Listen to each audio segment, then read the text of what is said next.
बिस्मिल्लाहिर्रहमानिर्रहीम। अब बारी है जीआईटी पैथोलॉजी की। तो जीआईटी पैथोलॉजी में ओरल कैविटी आ जाएगा, oesophagus, salivary gland, stomach, small intestine, large intestine की पैथोलॉजी डिस्कस करनी है। सबसे पहले स्टार्ट करते हैं oral cavity. Cleft lip and cleft palate. Cleft का मतलब होता है फुल थिकनेस डिफेक्ट, अगर लिप का हो तो क्लेफ्ट लिप, पैलेट का हो तो क्लेफ्ट पैलेट। इसकी जो मेन इटियोलॉजी होती है, फेशियल प्रोमिनेंस फ्यूज नहीं कर पाती, failure of fission of facial prominence. अब फेशियल प्रोमिनेंस कितनी होती है? फेशियल प्रोमिनेंस टोटल 5 होती है। एक सुपीरियर आती है, ओके, 2 साइडों से आती है, 2 नीचे से आती है, 5 मिलके फेस बनाती होती है और ये दोनों आपस में मिलके एक साथ होते हैं, एसोसिएटेड होते हैं, cleft lip cleft palate. Next है एफ्थस अल्सर। तो जो एफ्थस अल्सर होता है, पेनफुल सुपरफिशियल अल्सरेशन होता है ओरल म्यूकोसा का। इसका जो मेन एटियोलॉजी है वो स्ट्रेस है और खुद ब खुद ठीक हो जाती है, लेकिन इनका रिकरेंस रेट ज़्यादा होता है। और इसमें इसे क्या पैथोलॉजिकल फीचर है, तो इनकी जो बेस होती है ग्रेइश होती है और surrounded by erythema. Next is बैकर्ड सिंड्रोम। बैकर्ड सिंड्रोम में ट्राइएड होता है, रिकरेंट ऑफ एफ्थस अल्सर का यानी ओरल कैविटी अल्सर का, जेनिटल अल्सर का और यूवाइटस का। और ये क्यों होता है? ये इम्यून कॉम्प्लेक्स वास्कुलाइटिस होता है, स्मॉल वेसल वास्कुलाइटिस भी इसको कह सकते हैं बैकर्ड सिंड्रोम में। स्मॉल वेसल वास्कुलाइटिस के अंदर और क्या आता है? पीएन का पॉजिटिव आपका चोरिक या माइक्रोस्कोपिक पोलियंजाइटिस, सीएन का आपका वेजिनल आ जाएगा।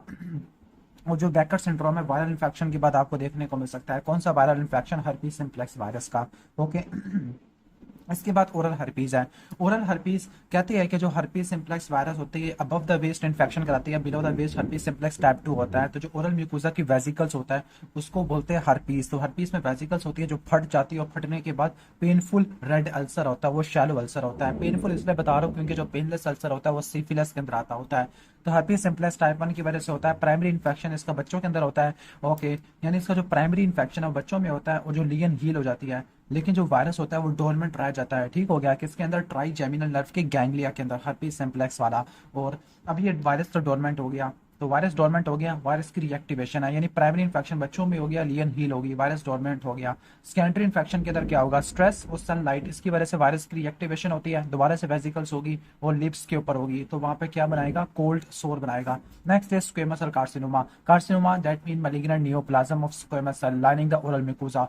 इसके 2 मेजर रिसेप्टर होते हैं, टोबैको और अल्कोहल, इसको रट्टा मार लेना। उसकी जो मोस्ट कॉमन लोकेशन है वो फ्लोर ऑफ माउथ होती है। अब इसकी 2 प्रीकर्सर लीजन होती है, ओरल ल्यूकोप्लेकिया और इरिथ्रोप्लेकिया। ल्यूकोप्लेकिया मतलब व्हाइट पैच होता है जिसको आप स्क्रैप अभी नहीं कर सकते। ठीक हो गया? जबकि इरिथ्रोप्लेकिया क्या होता है? रेड प्लाक होता है जो कि वास्कुलराइज्ड ल्यूकोप्लेकिया को सेपरेट करता होता है। अब दोनों स्क्वेमस सेल डिस्प्लेसिया को सजेस्ट करते हैं, ल्यूकोप्लेकिया, इरिथ्रोप्लेकिया, लेकिन ज्यादा जो होता है सिवियर वो आपका इरिथ्रोप्लेकिया होता है। ल्यूकोप्लेकिया व्हाइट प्लाक होता है जिसको आप स्क्रैप अभी नहीं कर सकते। अब इसका डिफरेंशियल डायग्नोसिस के अंदर कैंडिडियासिस और हेरी ल्यूकोप्लेकिया आ जाएगा। अब जो ओरल कैंडिडियासिस है, ओरल कैंडिडियासिस व्हाइट डेपोजिट होता है, ये व्हाइट प्लैक है, व्हाइट डेपोजिट है, उसको स्क्रैप अभी नहीं कर सकते, इसको स्क्रैप अभी आराम से कर सकते हैं। और ये इम्यूनो कॉम्प्रोमाइज इंडिविजुअल में होता है कैंडिडियासिस, ओके, जबकि वो इम्यूनो कॉम्पिटेंट में हो सकता है। हेरी ल्यूकोप्लेकिया व्हाइट रफ पैच होता है, ये प्लाक है और ये पैच है। पैच फ्लैट लीजन है, प्लाक रेज्ड लीजन होती है। और ये कहाँ पे होता है? मेनली लैटरल टंग में होता है और ये भी इम्यूनो कॉम्प्रोमाइज इंडिविजुअल में होता है, खासतौर पर एप्स्टीन बार वायरस की वजह से। एप्स्टीन बार वायरस क्या होता है? स्क्वेमस सेल हाइपरप्लेजिया को इंड्यूस कर देता है। ये एप्स्टीन बार वायरस की वजह से होता है, फंजाई की वजह से होता है, दोनों प्री मैलिग्नेंट नहीं होते। जबकि इरिथ्रोप्लेकिया क्या होता है? ये वास्कुलराइज्ड ल्यूकोप्लेकिया होता है और आपने क्या लेनी होती है? बायोप्सी लेनी होती है to rule out squamous cell carcinoma. इसके बाद स्लाइवरी ग्लैंड है, स्लाइवरी ग्लैंड एक्सोक्राइन ग्लैंड्स होते हैं जो कि स्लाइवा प्रोड्यूस करते हैं। आप इनको 2 मेजर कैटेगरी में डिवाइड करते हैं, मेजर और माइनर। और एक रट्टा मार लेना कि जितना ग्लैंड का साइज छोटा होगा उसमें मैलिग्नेंसी होने के चांसेस काफी ज्यादा होते हैं, ओके। जो मेजर ग्लैंड है पैरोटिड, सबमैंडिबुलर, सबलिंगुअल है। सबसे पहले इन्फेक्शियस को पढ़ लेते हैं। तो जो मम्स वायरस का इन्फेक्शन होता है, अगर मम्स वायरस का इन्फेक्शन हो जिसकी वजह से बायलैटरली इन्फ्लेम पैरोटिड ग्लैंड हो तो उनको क्या बोलते हैं? उनको बोलते हैं हम मम्स, ओके। मम्स में बायलैटरली इन्फ्लेम पैरोटिड ग्लैंड है, मम्स वायरस की वजह से होता है, पैरामेक्सो वायरस। और इसमें क्या होता है? इसका पोपा से रट्टा मार सकते हो, वैसे बड़े अजीब सा मिमोनिक ने बनाया है। पेनक्रेटाइटिस रट्टा मार लेना, ओके। और काइटस होता है, पेनक्रेटाइटिस और काइटस, सेप्टिक मेनिंजाइटिस इसमें हो सकता है। जबकि सब SSPE, सब एक्यूट स्क्लेरोसिस पेनिनकेफलाइटिस, ये मीजल्स में देखने को मिलता होता है। और इसके अंदर क्या होगा? होगा, एक एंजाइम बढ़ जाएगा स्लाइवरी माइलेज, जो कि स्लाइवरी ग्लैंड या parotid gland sorry pancreatic gland की इन्वॉल्वमेंट की वजह से होता है। और जो ओरकाइटिस होता है इसकी वजह से मेल में स्टेरिलिटी हो सकती है, फीमेल में ओवोफोराइटिस हो सकता है। इसके बाद सैलेडिनाइटिस है, सैलेडिनाइटिस में इन्फ्लेमेशन होती है स्लाइवरी ग्लैंड की, और ये मोस्ट कॉमनली क्यों होता है, या तो कोई स्टोन है जो कि ऑब्स्ट्रक्ट कर रहा है किसकी डक्ट ऑफ स्लाइवरी ग्लैंड को, जिसको सेरोलिथियासिस कहते हैं। वाले स्टोन हुआ जिसकी वजह से सिक्रेशन रिटेन करना शुरू होगी, सिक्रेशन जमा होना शुरू होगी, जिसकी वजह से स्टाफिलोकोकस ऑरियस इन्फेक्शन हो गया, और ये यूनिलैटरल होता है, जबकि मम्स हमेशा बायलैटरल होता है। विलियमॉर्फिक एडिनोमा बिनाइन ट्यूमर होता है जिसमें दो चीजें होती है, ओके, एक तो स्ट्रोमल कंपोनेंट और एपिथेलियल कंपोनेंट होता है। स्ट्रोमा में कार्टिलेज आता है, और most common tumour of salivary gland यही होता है। अभी यूजुअली पैरोटिड में राइज करता है। पैरोटिड में क्या क्लिनिकल फीचर बनाएगा, mobile painless circumscribe mass, benign tumour है, मोबाइल पेनलेस सर्कमस्क्राइब मैस, खासतौर पर एंगल ऑफ जहाँ पे बनाना शुरू कर देगा। और कहते हैं कि इसका रिकरेंस रेट काफी ज्यादा होता है, यानी जो ट्यूमर कैप्सूल है उससे ट्यूमर थोड़ा बहुत ग्रो करना शुरू कर देता है, जिसकी वजह से आप निकाल भी दो ना, ओके, इनकैप्सुलेटेड होने के बावजूद भी कुछ बाहर निकल जाता है, जिसकी वजह से इनकम्प्लीट रिसेक्शन होता है, रिकरेंस रेट बढ़ जाता होता है, और इसकी कॉम्प्लिकेशन है कार्सिनोमा में कन्वर्ट हो सकता है। कार्सिनोमा के अंदर क्या होता है, कार्सिनोमा के अंदर ग्रोथ काफी ज्यादा रैपिड होती है, फेशियल नर्व की कंप्रेशन आपको देखने को मिलती है कार्सिनोमा में। बिनाइन में ऐसा कुछ भी नहीं होता। वार्थिन ट्यूमर, जिसको बिनाइन सिस्ट एडिनोमा लिम्फेटोसोम कहते हैं, इसमें ये बिनाइन सिस्टिक ट्यूमर है जिसमें लिम्फोसाइट बहुत सारे होते हैं, जर्मिनल सेंटर बहुत इंपॉर्टेंट है। सेकंड मोस्ट ट्यूमर हमेशा पैरोटिड में निकलता है। म्यूकोएपिडर्मोइड कार्सिनोमा मलिग्नेंट है, इसमें म्यूसिनस और स्क्वेमस सेल होते हैं, मोस्ट कॉमन मलिग्नेंट ट्यूमर है, पैरोटिड में निकलता है। और मलिग्नेंट ट्यूमर हमेशा फेशियल नर्व को नुकसान पहुंचाती है। सॉरी, इसोफेगस के डिसऑर्डर की तरफ आ जाती है। सबसे पहला ट्रैकियोसोफेगल फिस्टुला। ट्रैकियोसोफेगल फिस्टुला में एसोफेगस और ट्रैकिया के दरमियान कंजेनिटल डिफेक्ट होता है। अब इसकी बहुत सारे टाइप्स होते हैं, लेकिन इसकी जो मोस्ट कॉमन वेरिएंट है टाइप सी आई थिंक, जिसके अंदर क्या होता है कि जो प्रोक्सिमल पार्ट है इसोफेगस का, ओके, प्रोक्सिमल पार्ट खत्म हो जाता है, जबकि डिस्टल पार्ट क्या करेगा, ट्रैकिया के साथ फिस्टुला बनाना शुरू कर देता होता है, ओके। तो जिसको हम टाइप सी बोलते होती है। और इसमें क्या होता है, पेशेंट को वॉमिटिंग होगी, प्रोजेक्टाइल वॉमिटिंग होती है, ओके, पॉलीहाइड्रोमियास होगा। क्यों पॉलीहाइड्रोमियास होगा, क्योंकि वो आगे amniotic फ्लूइड को स्वालो नहीं कर पाएगा। एब्डोमिनल डिस्टेंशन होती है, ओके, और एस्पिरेशन निमोनिया आपको देखने को मिल सकता होता है, ओके, क्योंकि इसोफेगस की सिक्रेशन वहां पे चली गई है। इसके बाद इसोफेजियल वेब की तरफ आ जाती है। इसोफेजियल वेब के अंदर क्या होता है, इसोफेजियल वेब के अंदर आपको इसोफेजियल म्यूकोजा की प्रोट्रियन देखने को मिलती है। अपर इसोफेगस में इसोफेजियल वेब काफी ज्यादा होता है। और इसोफेजियल वेब के अंदर क्या होगा, इसोफेजियल वेब में आपने एक ट्रायड पढ़ना है, प्लम्बर विंसन सिंड्रोम, जिसमें आयरन डेफिशिएंसी एनीमिया होता है, इसोफेजियल वेब होता है। एट्रोफिक ग्लोसाइटस की वजह से बीफी रेड टंग होता है, और एट्रोफिक ग्लोसाइटस आपको most commonly megaloblastic anaemia, pernicious anaemia में पढ़ना है। तो जो प्लम्बर विंसन सिंड्रोम है, इसोफेजियल वेब होता है, इसमें क्या होता है, डिस्फेजिया होता है, खासतौर पर पोरली च्यूड फूड यानी सॉलिड्स के लिए डिस्फेजिया ज्यादा होता है, स्क्वेमस सेल कार्सिनोमा के चांसेस को बढ़ा देता है। इसके बाद ज़ेनकर डायवर्टिकुलम है। ज़ेनकर डायवर्टिकुलम में क्या होता है, फेरेंजियल म्यूकोजा की आउट पाउचिंग होती है। एक डिफेक्ट होता है मस्कुलर वाल में, जिसको फाल्स डायवर्टिकुलम या किलियंस डिहिसेंस बोलते होते हैं, ओके। तो क्रिकोफेरेंजियस वाला ये मसला है जिसके अंदर डिफेक्ट होता है, उसमें आउट पाउचिंग होती है फेरेंजियल म्यूकोजा की। अब आपसे ये सवाल है कि ट्रू डायवर्टिकुलम होता है, फाल्स डायवर्टिकुलम होता है। फाल्स डायवर्टिकुलम होता है क्योंकि सिर्फ म्यूकोजा हर्निएट कर रहा है। इसकी जो मोस्ट कॉमन लोकेशन अपर इसोफेजियल स्फिंक्टर से अबव होती है, at the junction of oesophagus and pharynx. तो इसमें क्या क्लिनिकल फीचर होगा, इसमें डिस्फेजिया होगा, वन सेकंड, ऑब्स्ट्रक्शन होगा, और हेलिटोसिस आपको देखने को मिलेगा, ओके। ऑब्स्ट्रक्शन और वॉमिटिंग भी होगी, रिगर्जिटेशन ऑफ अनडाइजेस्टेड फूड भी होगा। इसके बाद बिलोरी वेस्ट आ रहा है। इसमें क्या होता है, इसमें लॉन्गिट्यूडनल लैसिरेशन होती है, किसकी, ऑफ म्यूकोजा की। इससे आपने डिफरेंशिएट करना है बोर हैफ सिंड्रोम से। बोर हैफ सिंड्रोम में क्या होता है, इसोफेगस फट जाती है, जिसकी वजह से नीमोमीडियास्टिनम होता है, ओके, और सबकुटेनियस एम्फिसीमा होता है, सिवियर टेयरिंग चेस्ट पेन होता है। लेकिन जबकि लॉन्गिट्यूडनल लैसिरेशन को क्या बोलते होते हैं हम, मिलोरी वेस्टियर है। अल्कोहलिज्म या बुलिमिया नर्वोजा की वजह से देखने को मिल सकता होता है। पेनफुल हेमाटोमेसिस होता है, ठीक हो गया। हेमाटोमेसिस आपको इसोफेजियल वायरसिस में भी देखने को मिलती है। इसोफेजियल वायरसिस में क्या होता है, लोअर इसोफेगस की डायलेटेड सब म्यूकोजल वेन होती है। अब इसोफेजियल वायरसिस हमेशा पोर्टल हाइपरटेंशन की वजह से होता है। पोर्टल हाइपरटेंशन में स्प्लीनोमेगाली होती है। अब इसमें कौन सी वेन रप्चर होती है, ठीक हो गया। तो पोर्टल हाइपरटेंशन में जो लेफ्ट गैस्ट्रिक वेन है ना, वो बैकअप करना शुरू कर देगी इसोफेजियल वेन में, जिसमें डायलेटेशन होगी, यानी लेफ्ट गैस्ट्रिक वेन है जिसका ब्लड सारा किसमें चला जाता है, इसोफेजियल वेन में। और ये पोर्टोसिस्टेमिक शंट्स असल में ओपन होना शुरू हो गया है, ओके, पोर्टोसिस्टेमिक शंट्स है।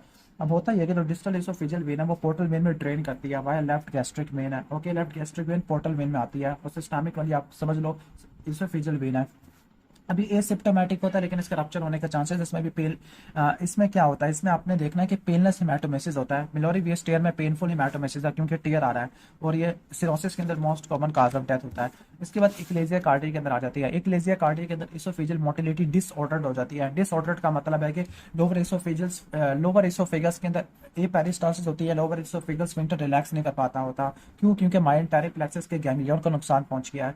अब जो गैंग्लियन सेल्स होती है माइंड प्लेक्सस के, माइंड प्लेक्सस ये जो आपका होता है, ओके, और बैक प्लेक्सस है। दूसरा मीजनल या सबम्यूकोजल होता है। ये माइंड या और बैक प्लेक्सस इनर सर्कुलर और आउटर लॉन्गिट्यूडनल के दरमियान में होता है, और ये मोटिलिटी को कंट्रोल करता है और लोअर इसोफेजियल स्फिंक्टर को भी रिलैक्स कराता है।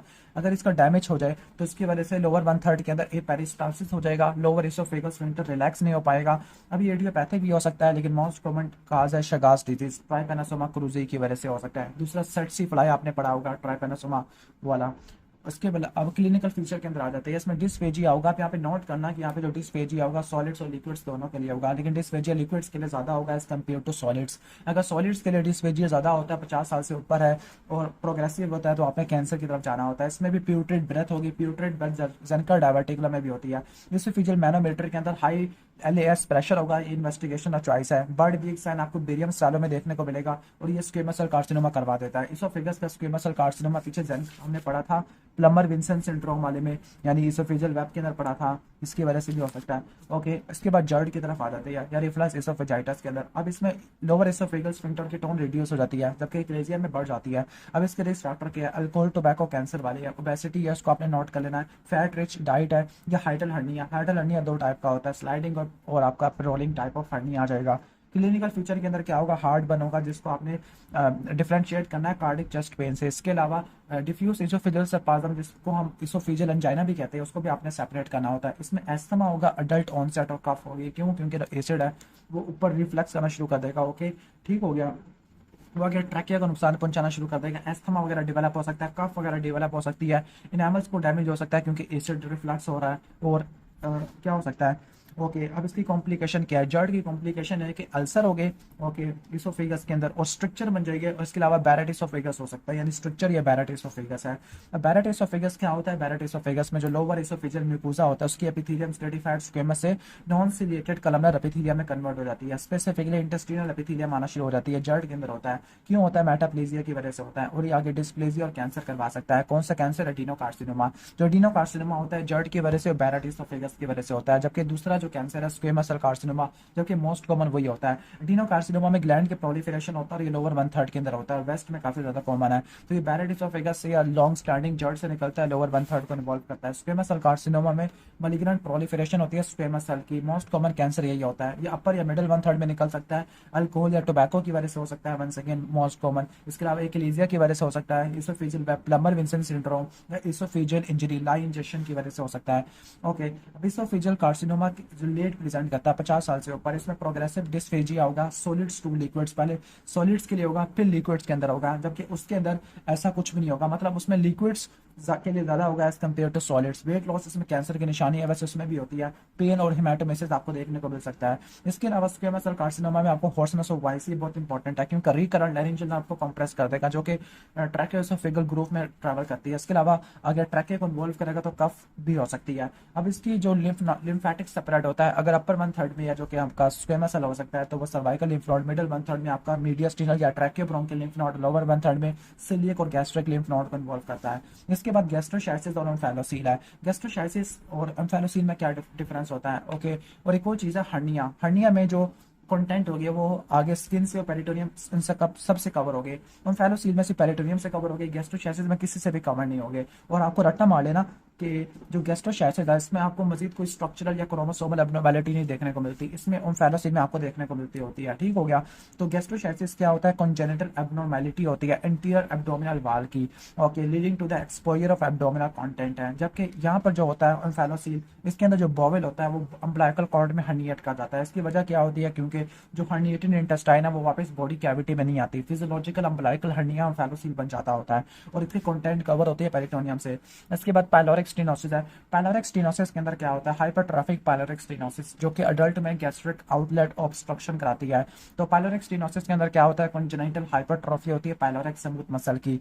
ओके, अभी ये नोट कर लेना कि ये बर्थ के 2 हफ्तों के बाद प्रेजेंट करता होता है, 2 वीक्स के अंदर, वैसे फर्स्ट मंथ के अंदर कर जाता होता है। प्रोजेक्टाइल नॉन बिलस वॉमिटिंग, जिसकी वजह से हाइपोक्लेमिक मेटाबॉलिक एल्कलोसिस हो जाएगा। विजिबल पेरिस्टाल्सिस आपको देखने को मिलेगी, और olive like mass in the abdomen, इसको रट्टा मार लेना। तो इसका ट्राइएड, इसका ट्रीटमेंट हेलर मायोटोमी, आपको रट्टा मार लेना। हेलर मायोटोमी और फंडोप्लिकेशन, ये तो अपने के लिए कार्डियो में भी पढ़ने हैं।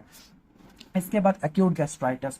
एक्यूट गैस्ट्राइटिस में जो होगा, एसिडिक डैमेज होगा टू द स्टोमक म्यूकोसा। अब एसिडिक डैमेज है यानी कि इम्बैलेंस की वजह से होता है, या तो म्यूकोजल डिफेंस के ओके, म्यूकोजल डिफेंस और एसिडिक एनवायरनमेंट के दरमियान इम्बैलेंस होता है। अब जो डिफेंस होती है वो आपकी म्यूसिन लेयर होती है, जो कि फोव्यूलर सेल पर रिड्यूस करती है, बाइकार्बोनेट की सिक्रेशन जो कि सरफेस एपिथेलियम करती है, और ब्लड सप्लाई जो कि न्यूट्रिएंट प्रोवाइड करती है।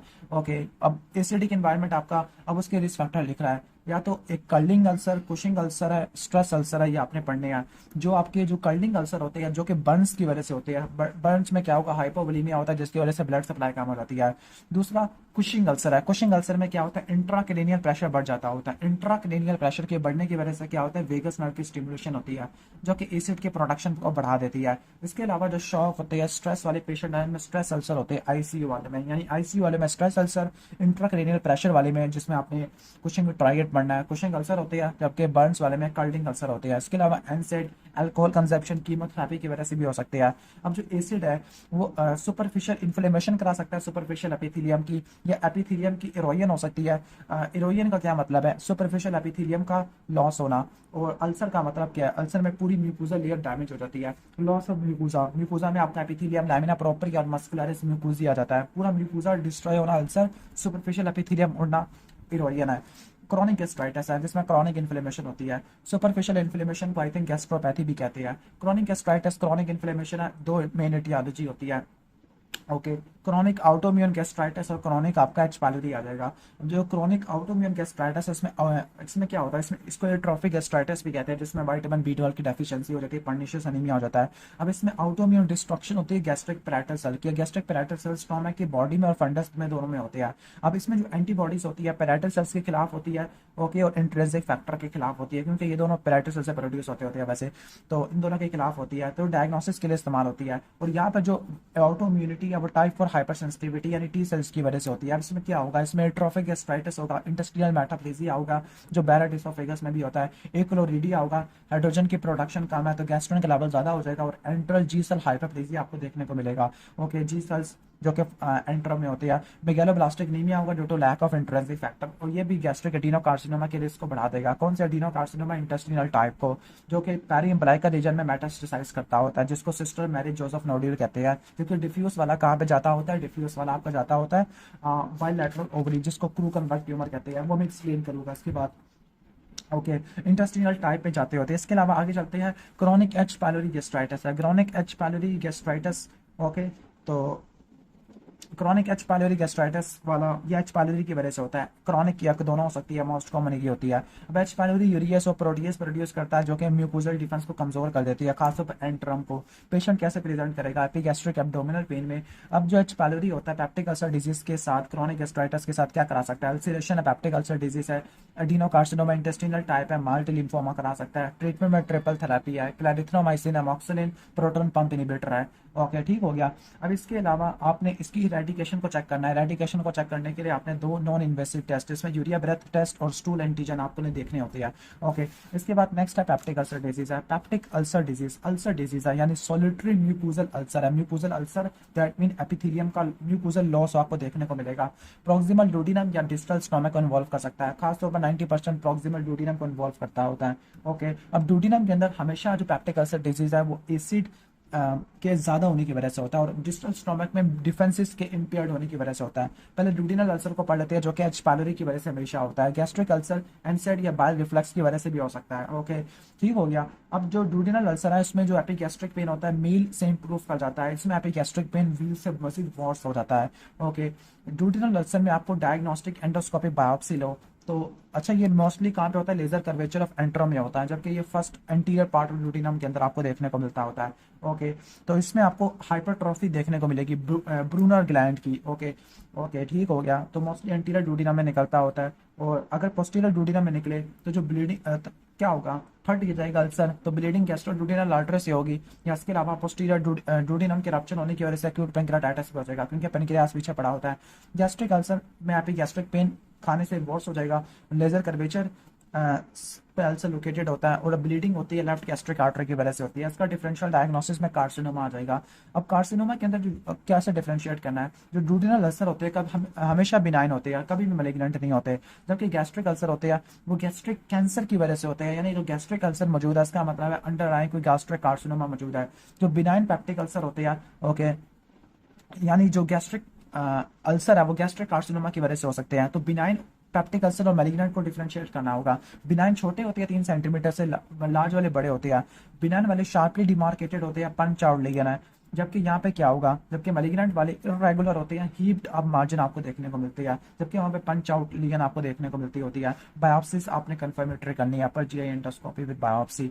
गैस्ट्रिक कार्सिनोमा के अंदर आ जाते हैं। Gastric carcinoma mainly adeno carcinoma होता है, 2 टाइप का आपने पढ़ना है, इंटेस्टिनल और डिफ्यूज। इंटेस्टिनल टाइप बहुत ज़्यादा कॉमन होती है। ओके, तो मैंने कहा था कि जो ये वाले होते हैं इंटेस्टिनल, ये इरेगुलर लार्ज अल्सर होते हैं, बड़े अल्सर होते हैं, इरेगुलर होते हैं, हीप्ड अप मार्जिन होते हैं। ओके, और ये mainly lesser curvature of antrum को इन्वॉल्व करते हैं, और वही गैस्ट्रिक अल्सर वाला। अब इसके रिस्क फैक्टर में इंटेस्टिनल मेटाप्लेजिया, जो कि एच पैलोरी आउटोइम्यून गैस्ट्राइटिस की वजह से होता है। ओके, इसके अलावा नाइट्रोसामीन की वजह से, जो कि स्मोकी फूड में होता है, जापान में ब्लड टाइप ए। जबकि डिफ्यूज वाले में क्या होगा, डिफ्यूज वाले में आपको सिग्नट रिंग सेल देखने को मिलेंगे, जो कि स्टोमक वाल को डिफ्यूजली इन्फिल्ट्रेट करते हैं, डिफ्यूज जब भी कहते हैं। इसमें डेस्मोप्लेजिया होगा, जैसे स्टोमक की वाले मोटी हो जाएगी, लिनाइटस प्लास्टिका कहते हैं, और उसके रिस्क फैक्टर ये नहीं होते। तो गैस्ट्रिक कार्सिनोमा होता है, इसमें वेट लेस होगा, एब्डोमिनल पेन होगा। इसमें 2 इंपॉर्टेंट चीजें हैं, कैंथोसिस नाइग्रिकन और लेजर ट्रेलियड साइन है। इनको मैं डर्मेटोलॉजी में एक्सप्लेन करूंगा, चलो मैं आपको यही एक्सप्लेन कर देता हूँ। लेजर ट्रेलियड साइन, और दूसरी तरफ आपका हो जाएगा कैंथोसिस नाइग्रिकन्स होता है। ओके, तो जो सीबोरिक केराटोसिस है, अगर मल्टीपल सीबोरिक केराटोसिस है तो वो जीआई मैलिग्नेंसी की वजह से होती है, डिफ्यूज वाले, तो उसको लेजर ट्रेलर साइन कहती है। जबकि कैंथोसिस नाइग्रिकन के अंदर क्या होता है, कैंथोसिस का मतलब है एपिडर्मल हाइपरप्लेजिया, और नाइग्रिकन डार्कनिंग ऑफ स्किन है, तो मोस्टली एक्जिला या ग्रोइन के अंदर होती है। तो ये इंसुलिन की रेजिस्टेंस की वजह से होती है। बिनाइन या मैलिग्नेंसी में गैस्ट्रिक कार्सिनोमा आ जाएगा। ओके, तो आपने रट्टा मार लेना है। ऑलमोस्ट ये टॉपिक भी फिनिश हो गया है। अब मैंने ये कहा था कि जो इसके लिम्फ नोड दोनों, वैसे दोनों होते हैं, ये लेफ्ट सुप्रा क्लेविकुलर लिम्फ नोड को इन्वॉल्व करते हैं, विशु नोड को, लेकिन जो डिस्टेंट मेटास्टेसिस है मोस्टली अगर बात करें तो ये लीवर को इन्वॉल्व करती है। ओके, दूसरी साइड्स के अलावा जो इंटेस्टिनल होता है ना, वो पेरी एम्ब्लाइकल रीजन को इन्वॉल्व करता है, सिस्टम मैरिज जोसेफ नोटिवल। जबकि ये वाला होता है, ये बायलैटरल ओवरी को इन्वॉल्व करता है, जिसको क्रूकम ट्यूमर कहते हैं, डिफ्यूज वाला। इसके बाद स्मॉल बोवल के डिजीज की तरफ आ जाते हैं। स्मॉल बोवल के डिजीज के अंदर सबसे पहले ड्यूडिनल एट्रेजिया स्टार्ट करते हैं। ड्यूडिनल एट्रेजिया के अंदर ड्यूडिनम कैनालाइज नहीं कर पाएगी, और खासतौर पर डाउन सिंड्रोम में आपको देखने को मिलता है। इसमें आपको डबल बबल साइन पॉलीहाइड्रोनियास होगा। डबल बबल में स्टोमक और ब्लाइंड लूप ऑफ ड्यूडिनम में इसकी लार्जमेंट होती है। इसके अलावा इसमें बिलस वॉमिटिंग होगी, नॉन बिलस वॉमिटिंग। ओके, ये आपको देखने को मिलती है उस वाले में, हाइपरट्रॉफिक पाइलोरिक स्टेनोसिस के अंदर। मैकल्स डायवर्टिकुलम, ये ट्रू डायवर्टिकुलम होता है, इसमें आउट पाउचिंग होती है। कितनी तीनों लेयर्स की होती है बोवल वाल की, और ये क्यों होता है, वाइटलिन डक्ट या ओम्फेलोन्टेरिक डक्ट होती है, ये इन्वोल्यूट नहीं कर पाती, रिगरस नहीं कर पाती। इसमें रूल ऑफ 2 को फॉलो करना है। 2% पॉपुलेशन में है, मोस्ट कॉमन कंजेनाइटल नॉर्मली होती है, 2 इंचेस लॉन्ग होता है, और 2 फीट के अंदर होता है इलियोसिकल वाल्व के अंदर। ओके, ठीक हो गया, और 2 साल के अंदर प्रेजेंट कर जाता है, फर्स्ट 2 ईयर्स के अंदर। इसमें क्या हो गया, ब्लीडिंग होगी, क्योंकि मैकस डायवर्टिकुलम में हीट्रोटॉपिक यानी एक्टोपिक गैस्ट्रिक म्यूकोसा होता है। दूसरा वॉल्वुलस करा लेगा, वॉल्वुलस में क्या होता है, ट्विस्टिंग होती है, और इंटरसेप्शन के अंदर टीनास्कोपिंग होती है एक पार्ट की दूसरे में, और चौथा ऑब्स्ट्रक्शन जिसके साथ ये अपेंडिसाइटिस के साथ मिमिक करता होता है। ओके, वॉल्वुलस क्या होता है, वॉल्वुलस में जो बोवल होता है वो क्या करता है, ट्विस्ट कर जाता है अपनी ही मिजेंट्री के अलाउंग। ओके, जिसकी वजह से क्या होगा, अपनी ब्लड सप्लाई को बंद कर देगा, ऑब्स्ट्रक्शन होगी, इन्फॉक्शन हो जाएगी। मोस्ट कॉमन जो वॉल्वुलस होता है सिग्मॉइड कॉलोन में एल्डरली, और यंग अडल्ट में सीकम। ओके, यानी यंग अडल्ट में राइट साइड पे और बूढ़े में लेफ्ट साइड पर। इंटरसेप्शन के अंदर जो प्रोक्सिमल सेगमेंट होता है वो डिस्टल के अंदर घुस जाता है, और जो टेलोस्कोपिक सेगमेंट क्यों जो टेलोस्कोपिक क्यों होता है, क्योंकि इरेगुलर पेरिस्टाल्सिस होती है। जो टेलोस्कोपिक सेगमेंट है वो मजीद पुल्ड फॉरवर्ड हो जाएगा, जिसकी वजह से ऑब्स्ट्रक्शन होगी। इंटेस्टिनल ऑब्स्ट्रक्शन में क्या होता है, पेन वॉमिटिंग आपको देखने को मिल सकती है, एब्डोमिनल पेन है, वॉमिटिंग है, इसके अलावा कॉन्स्टिपेशन, एब्डोमिनल डिस्टेंशन आपको देखने को मिलती है, और इसमें भी इन्फेक्शन हो जाएगा। और ये एसोसिएटेड होता है फोकस और ट्रैक्शन के साथ, यानी लीडिंग एज के साथ एसोसिएटेड होता है। लीडिंग एज जहाँ पे ट्रैक्शन अप्लाई हो रही है। बच्चों में जो मोस्ट कॉमन काज है ट्रैक्शन ऑफ लिम्फोइड हाइपरप्लेजिया, जिसकी वजह से जो पेरिस्टाल्सिस इरेगुलर हो जाती है due to rotavirus. Rotavirus की वजह से डायरिया भी पड़ा था, और मोस्ट कॉमन बच्चों में ये टर्मिनल आइलियम में होता है, जिसकी वजह से टर्मिनल आइलियम घुस जाती है सीकम के अंदर, जबकि अडल्ट के अंदर मोस्ट कॉमन कास्ट ट्यूमर होता है। इसके बाद स्मॉल बोवल इन्फेक्शन है। स्मॉल बोवल का जो इन्फेक्शन आपको ऑलरेडी बता चुका हूँ क्या टियोलॉजी होती है, ये वॉल्वुलस इंटरसेप्शन मैक्टल डायवर्टिकुलम है। अब दो तरह का इन्फेक्शन होता है, ट्रांसम्यूरल और म्यूकोजल है। अगर म्यूकोजल होगा, ब्लड सप्लाई इसी के पास होती है, इन्फेक्शन की वजह से हाइपोटेंशन हो जाएगा। ट्रांसम्यूरल में क्या होगा, ट्रांसम्यूरल इन्फेक्शन के साथ आपको क्या देखने को मिलेगा, ओके, म्यूकोजल इन्फेक्शन हाइपोटेंशन के साथ होता है, क्योंकि इससे ब्लड सप्लाई आ रही है। ट्रांसम्यूरल सारे लेयर्स को इन्वॉल्व करने वाला, जब मेन आर्टरी बंद हो जाएगी, लाइक आपकी सुपीरियर मेसेंट्रिक आर्टरी या वेन की थ्रोम्बोएम्बोलिज्म हो गया है, क्लिनिकल फीचर में एब्डोमिनल पेन होगा, ब्लडी डायरिया आपको देखने को मिलेगा, और बोवल साउंड डिक्रीज आ जाएगी। डिक्रीज बोवल साउंड का एक काज आपको बता दिया। इसके बाद लैक्टोज इंटॉलरेंस है। लैक्टोज इंटॉलरेंस में क्या होता है, लैक्टेस एंजाइम जो कि ब्रश वाटर के अंदर पड़ा होता है, उसकी डेफिशिएंसी होती है, जो कि लैक्टोज को ग्लूकोज और लैक्टोज में तोड़ता था। ओके, तो इसमें क्या होगा, पेशेंट एब्डोमिनल डिस्टेंशन के साथ होगा। ओके, चीज़ें सही तरह फट वो नहीं हो रहा, गैस वगैरह प्रोड्यूस होती है, डायरिया होगा खासतौर पर दूध पीने की वजह से, क्योंकि अनडाइजेस्टेड लैक्टोलोज क्या होता है, ऑस्मोटिकली एक्टिव होता है। अभी कंजेनिटल भी हो सकता है, एक्वायर्ड भी हो सकता है, जो एक्वायर्ड लेट चाइल्डहुड में करता होता है। ओके, और ओके, सॉरी फॉर इंटरप्शन, तो वीडियो बंद हो गई थी। तो ये स्मॉल बोवल इन्फेक्शन के बाद भी आपको देखने को मिल सकता है, क्योंकि lactase is highly susceptible to the injury, तो आपने इसको रट्टा मार लेना है। अब हम आ जाते हैं सीलिएक डिजीज के अंदर। सीलिएक डिजीज में क्या होता है, इम्यून मीडिएटेड डैमेज होता है, HLA DQ2 और DQ8 की वजह से होता है, ग्लूटेन एक्सपोजर की वजह से। अब ग्लूटेन व्हीट, बार्ली, राई ग्रेन्स में मौजूद होता है, ग्लियाडिन पेप्टाइड होता है, जो कि असल में करवाता होता है। ओके, सबसे पहले क्या होता है, ग्लूटेन अब्जॉर्ब होता है, फिर ग्लूटेन आगे टूट जाता है, फिर ग्लियाडिन बनता है, ग्लियाडिन की डीअमाइडेशन होती है टिश्यू ट्रांसग्लूटामेज से। फिर जो डीअमाइडेटेड ग्लाइडिन होता है वो एंटीजन प्रेजेंटिंग सेल से प्रेजेंट होता है वाया MSC टाइप 2 रिसेप्टर, और हेल्पर टी सेल टिश्यू को टिश्यू डैमेज को मीडिएट करते हैं। बच्चों में क्या होगा, चिल्ड्रन के अंदर और अडल्ट के अंदर डिफरेंट प्रेजेंटेशन है। अडल्ट में क्रॉनिक डायरिया करा देगा, ब्लॉटिंग करवा देगा, लेकिन जो चिल्ड्रन है उसमें एब्डोमिनल डिस्टेंशन होगी, डायरिया होगा। एब्डोमिनल डिस्टेंशन डायरिया तो आपको उसमें भी देखने को मिलता था लैक्टोज इंटॉलरेंस में, लेकिन फेलियर टू थ्राइव यस आप पहचान लोगे, ओके, कि उसका वजन नहीं बढ़ा। इसके अलावा समान हर्पीस लाइक लीजन होगी, जो कि इची होती है, जिसको बोलते हैं dermatitis herpetiformis due to IgA deposition at the tip of dermal papillae. Okay, अब इसकी लेबोरेटरी फाइंडिंग के अंदर तीन तरह की एंटीबॉडी होती है। IgA एंडोमाइसिन के खिलाफ होती है, TTG के खिलाफ या गिलियाडिन के खिलाफ होती है, IgG भी होती है, वो भी आप इस्तेमाल कर सकते हो डायग्नोसिस के अंदर। लेकिन जो कंफर्मेटरी है वो डूडिन और जुजिनल बायोप्सी है, इसमें villous atrophy, crypt hyperplasia, increase intraepithelial lymphocytosis है। डैमेज मोस्ट कॉमन डूडिनम में होता है, जुजिनम आइलिया में ज़्यादा नहीं होता। और स्मॉल बोवल कार्सिनोमा और टी सेल लिम्फोमा इसकी कॉम्प्लिकेशन होती है, स्मॉल बोवल कार्सिनोमा। इसके बाद हम चलते हैं ट्रॉपिकल सप्रू। ट्रॉपिकल सप्रू में क्या होता है, स्मॉल बोवल की जो विलाई होती है, ट्रॉपिकल अब डिफरेंशिएट करना है, उसमें भी स्मॉल बोवल के विलाई को नुकसान पहुंचता था, वो इम्यून मीडिएटेड था। ये इन्फेक्शन की वजह से होता है, जिसकी वजह से मैलअब्जॉर्प्शन होती है। डिफरेंस क्या होती है, जो ट्रॉपिकल सप्रू होता है हमेशा ट्रॉपिकल रीजन में होता है, लाइक कैरिबियंस में, जबकि वो वाला ट्रॉपिकल एरिया में नहीं होता, वो आपका पूरी प्रीवैलेंट होता है पूरी दुनिया में। ओके, वो ये वाला इन्फेक्शियस डायरिया के बाद होता है, वो रिस्पॉन्ड करता है एंटीबायोटिक को, जबकि वो आउटो इम्यूनिटी की वजह से होता है, ग्लूटीन लेने की वजह से होता है। और डैमेज इसमें जूजिनम आइलियम में होगा, जिसकी वजह से B12 और फोलेट की डेफिशिएंसी होती है, डूडिनम इन्वॉल्व नहीं होता, that means iron deficiency anaemia नहीं होगा। नेक्स्ट है Vipul disease, systemic tissue damage होगा, और इसमें क्या होगा, इसमें मैक्रोफेज जो कि ट्रोफाइडिमा विपली से भरे हुए होते हैं। ओके, और ये पास पॉजिटिव होते हैं, डायस्टेज रेजिस्टेंट पास पॉजिटिव होते हैं। मोस्ट कॉमन जो होता है स्मॉल बोविल लैमिना प्रोप्रिया में मैक्रोफेजेस होते हैं। जो मैक्रोफेजेस होगी लैमिना प्रोप्रिया में लैक्टिन्स को कंप्रेस कर देगा, जिसकी वजह से काइलोमाइक्रोन एंटीरोसाइट से लिम्फेटिक्स की पार्ट नहीं जाएगा, जिसकी वजह से फाइनली फैट मैलअब्जॉर्प्शन और स्टीटोरिया हो जाएगा। बाकी इसके अलावा जॉइंट्स को इन्वॉल्व कर सकता है, arthritis, cardiac valve, lymph nodes, CNS को इन्वॉल्व कर सकता है। इसके बाद ए बीटा लाइपोप्रोटीनीमिया। ए बीटा लाइपोप्रोटीनीमिया में बीटा लाइपोप्रोटीन जिसमें B48 और B100 आती है। B48 काइलोमाइक्रोन की फॉर्मेशन के लिए, और एपो B100 VLDL और LDL के लिए होती है। ओके, तो इनकी वजह से क्या होगा, वन सेकेंड फैट मैलअब्जॉर्प्शन स्टीटोरिया होगा, और VLDL LDL के लेवल कम हो जाएगा। नेक्स्ट है कार्सिनॉइड ट्यूमर, जो कि मैलिग्नेंट प्रोलिफरेशन होता है न्यूरो एंडोक्राइन सेल का, लो ग्रेड मैलिग्नेंसी होती है। अब ट्यूमर सेल्स में क्या होते हैं, न्यूरो सेक्रेटरी ग्रैन्यूल होती है जो कि क्रोमोग्रेनिन सिनेप्टोफेजिन पॉजिटिव होती है। स्मॉल बोवल में सबसे ज़्यादा most common site is a carcinoid tumour है।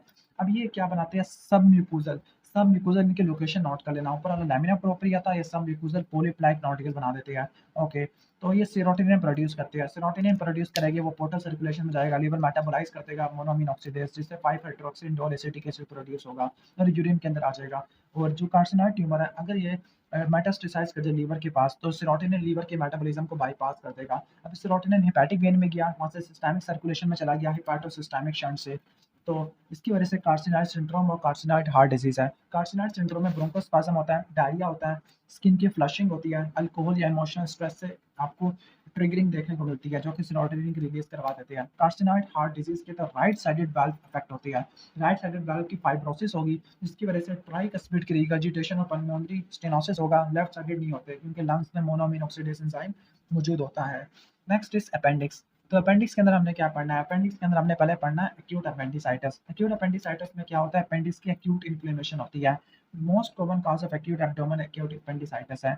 अब इसमें क्या होता है, अपेंडिक्स की ऑब्स्ट्रक्शन होती है लिम्फाइड हाइपरप्लेजिया से जिसकी वजह से वीनस कंजेशन होती है बच्चों में, लिम्फाइड हाइपरप्लेजिया जिसकी लिम्फाइड हाइपरप्लेजिया की वजह से हमने इंटरसेप्शन में पढ़ा था, और अडल्ट में फीकोलिथ होता है। क्लिनिकल फीचर में पेरी अम्ब्लाइकल पेन है, ये बहुत इंपॉर्टेंट पॉइंट है।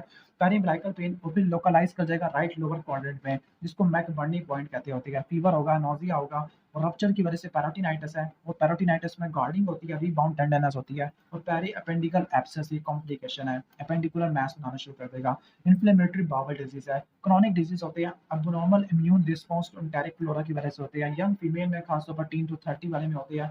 Recurrent bouts of bloody diarrhoea, recurrent bloody diarrhoea या वाटरी डायरिया, एब्डोमिनल पेन होगा। ओके, और ये डायग्नोसिस ऑफ एक्सक्लूजन होता है। ओके, अब इनकी दो टाइप होती है, अल्सरेटिव कोलाइटिस और क्रॉन्स डिजीज, दोनों को पढ़ लेते हैं। अल्सरेटिव कोलाइटिस के अंदर क्या होता है, म्यूकोजल और सब म्यूकोजल अल्सर होते हैं, जबकि इसमें ट्रांसम्यूरल अल्सर होते हैं, नाइफ लाइक अल्सर। जो अल्सरेटिव कोलाइटिस होता है मेनली रेक्टम में स्टार्ट होता है और ये सीकम तक जाता होता है, कंटिन्यूस लीजन होती है, जबकि ये किसी भी पार्ट को अफेक्ट कर सकता है। इसमें स्किप लीजन होती है, इसमें कंटिन्यूस लीजन होती है। सबसे ज्यादा टर्मिनल आइलम को अफेक्ट करता है जबकि रेक्टम को स्टार्ट करता है। सिम्टम इसमें लेफ्ट लोअर क्वाड्रेंट पेन होगा, जिसमें राइट लोअर क्वाड्रेंट पेन होगा, इसमें ब्लडी डायरिया होगा, इसमें नॉन ब्लडी डायरिया होगा।